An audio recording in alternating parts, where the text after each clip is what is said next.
நன்றி. உங்களுக்கு நினைவு தெரிந்த நாளிலிருந்து இவர் இப்படியே இளமையோடு தான் இருக்கிறார். நகைச்சுவையோடு பேசுகிறார். கே என்றால் கிங், ஆர் என்றால் ரூல்ஸ். தயாரிப்பாளர்கள் சங்கத்தின் தலைவராக பொறுப்பேற்று செம்மைப்படுத்தி வரும் திரு KR அவர்களை வாழ்த்தி பேச அழைக்கிறோம்.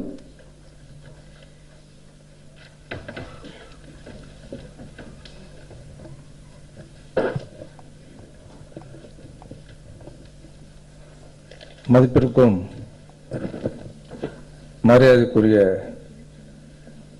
கவிப்பேரரசு வைரமுத்து அவர்களே, என் இணைய நண்பர் BC குகநாதன் அவர்களே, டி சிவா அவர்களே, ஞானவேல் ராஜா அவர்களே, சரவணன் அவர்களே மற்றும் மேடையில் அமர்ந்திருக்கும் பெரியவர்களே, வருகை தந்திருக்கும் நண்பர்களே, தாய்மார்களே, ஊடகங்கள், பத்திரிகை நண்பர் அனைவருக்கும் என்னுடைய பணிவான வணக்கத்தை தெரிவித்துக் கொள்கிறேன். நான் சற்று தாமதமாக இந்த நிகழ்ச்சிக்கு வந்தேன்.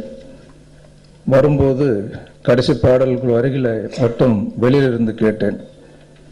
ஒரே ஒரு நம்பிக்கை, விஷுவல்ஸ் பார்க்கலன்னு சொன்னாலும் கவிப்பேரரசு வைரமுத்து அவர்கள் ஒரு படத்தை பாடல்கள் எழுதுகிறார் என்றால் கதையும் கேட்டு அதில் உன்னிப்பாக இயக்குனருடைய தன்மையும் புரிந்துதான் பாடல்கள் எழுதுவார தவிர ஒரு பணத்துக்கு மட்டும் எழுதுறது இல்லை. ஆகையால உறுதியாக சொல்லலாம், நிச்சயமாக இது நல்ல படமாக இருக்கிறதுனால தான் அவர் பாடல்கள் எழுதியிருக்கிறார் என்று. ஆகையால் நிச்சயம் அந்த படம் வெற்றிகரமாக ஓடும். கவிப்பேரரசு வைரமுத்து அவர்கள் சொல்ல போனால் இன்றைக்கு கலியுக கவிஞர்னு கூட சொல்லலாம்.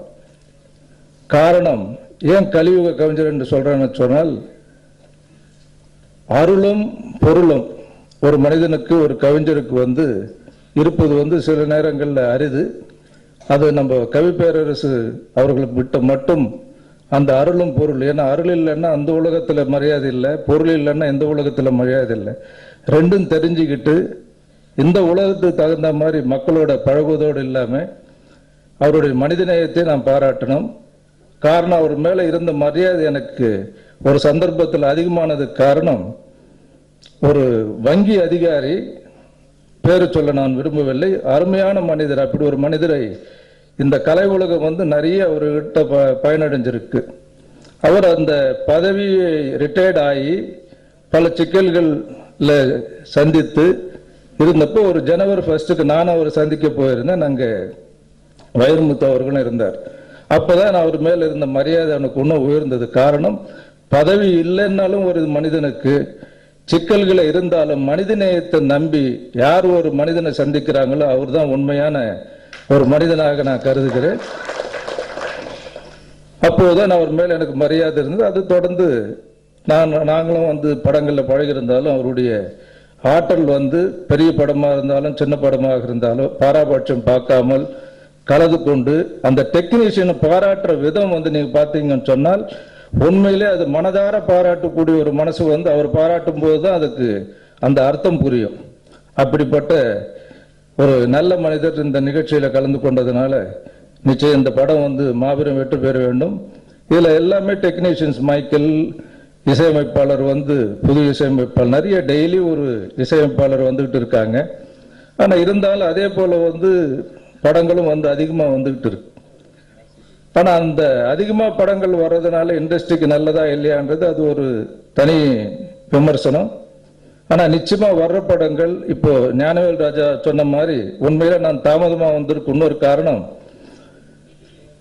அது ஒரு தயாரிப்பாளர் முதல் முறையாக படத்தை சங்கத்தில் ரிஜிஸ்டர் பண்ணி அதன் பிறகு என்ன சந்திக்கணும்னு சொல்லி காலையிலேருந்து ட்ரை பண்ணார். நான் கொஞ்சம் பிஸியாக இருந்ததுதான். ஈவினிங் வரும்போது தான் கரெக்டாக ஒரு அட்ரஸ் தெரியாமல் அப்புறம் ஒரு 5:30 மணிக்கு வந்தார். என்னன்னா டைரக்டரையும் கூட்டிட்டு கிட்டத்தட்ட 3 கோடி ரூபாய் நான் இன்வெஸ்ட் பண்ண போறேன் சார், இந்த கதை உங்களுக்கு சொல்லலான்னு இருக்கும், யார் ஆர்டிஸ்ட் போடணும் இதெல்லாம் நீங்கள் தயவுசெய்து நீங்க சொன்ன பிறகுதான் நாங்க கன்ஃபார்ம் பண்ணணும்னு சொல்லி தயாரிப்பாளர் கேட்கும்போது நிச்சயமா இந்த கலைத்துறை சினிமாவுக்கு நல்ல எதிர்காலம் வந்திருக்குன்னு நான் நினைக்கிறேன். காரணம், எங்க அனுபவங்களை பகிர்ந்துக்கிறதுக்கு எல்லாரும் படம் முடிச்சுட்டு ஆடியோ ரிலீஸு, அதுக்கப்புறம் என்ன செய்யறதுன்னு தெரியாமல் தவிக்கிற ஒரு சூழ்நிலை. ஏன்னா திரையரங்கள் கிடைப்பதில்லை, படத்தை முடிக்க தெரியுதே தவிர அதை வெளியிடத்துக்கான நுணுக்கங்களும் வந்து தெரியல. பணம் இருக்கலாம், ஆனால் எவ்வளோ பப்ளிசிட்டி செலவாகும், எப்படி வந்து இந்த படத்தை வந்து முறையாக வந்து மக்கள் மத்தியில் கொண்டு போய் சேர்ப்பதுன்றது பெரிய ஒரு கமசூத்திரமாக இருக்கு. நண்பர் பிரபாகர் அவர்கள் தயவு செய்து இதுக்கு அப்புறமாவது எங்கள் ஆஃபீஸ் பேரர்ஸ் எல்லாம் அருமையான ஆட்கள், இன்றைக்கும் பெரிய படங்களை தயாரித்து கொண்டிருப்பவர்கள், நல்ல அனுபவம் உள்ளவர்கள், எல்லாமே நாங்கள் எல்லாம் கலந்திருப்பதுனால தயவு செய்து பிரஸ்டீஜ் பார்க்காம வந்து கேளுங்க, பிரச்சனைகள் வந்தால் சொல்லுங்க, நிச்சயம் நாங்கள் அதை சரி செய்யறதுக்கு இதுவாக இருக்கு. என்ன காரணம், நானே வந்து டைரக்ட் ஆனது ஒரு ஆக்சிடென்ட். நான் ஒரு ஃபைனான்சியரா ஒரு டிஸ்ட்ரிபியூட்டரா இருக்கும்போது சில கருத்துக்கள் சொன்னா அது வந்து சில டைரக்டர்ஸ் வந்து ஏற்றுக்க மாட்டாங்க. ஆனால் அது ப்ரூவ் பண்ணியிருக்கேன். அதுக்காகவே நானும் ஒரு படம் டைரக்ட் பண்ணணும்னு சொல்லி தான் ஃபர்ஸ்ட், அதுவும் புதுமுகங்களோட ஈரமான ரோஜாவை படம் நான் டைரக்ட் பண்ணேன். அது தொடர்ந்து வனஜா கிரிஜா, ரெட்ட ரோஜா, தர்மா, ஆக்ஷன் படங்கள், லவ் ஸ்டோரி, இப்படி 14 படம் 5 வருஷத்துல என்னால் பண்ண முடிஞ்சுது. ஆனால் படத்துக்கு படம் என்னோட ஷூட்டிங் நாட்கள் குறைச்சிக்கிட்டே வந்தேன். அப்போ எனக்கு ஒரு மகன் பிறப்பான்னு வந்து ஒரு 10 வாரம் ஓடிச்சேன். Pyramid நாட்டாஜன் producer. அதுக்கு ஒரு வெற்றி விழாவுக்கு வந்து ஏவிஎம் சரவணன், சௌதரி எல்லாம் பெரிய தயாரிப்பாளர் வந்திருந்தாங்க. அதில் சரவணன் யாரோ பேசும்போது ப்ரொடியூசர் டைரக்டர் வந்து கேஆர், படத்துக்கு படம் வந்து அவர் கிட்டத்தட்ட 37 நாட்கள் அந்த படத்தை முடித்தேன். அவர் சொல்லும்போது நான் சொன்ன பதில் வந்து, ஐயா வந்து நீங்கள் பெருமையாக சொன்னது வந்து நான் பாராட்டுறேன்.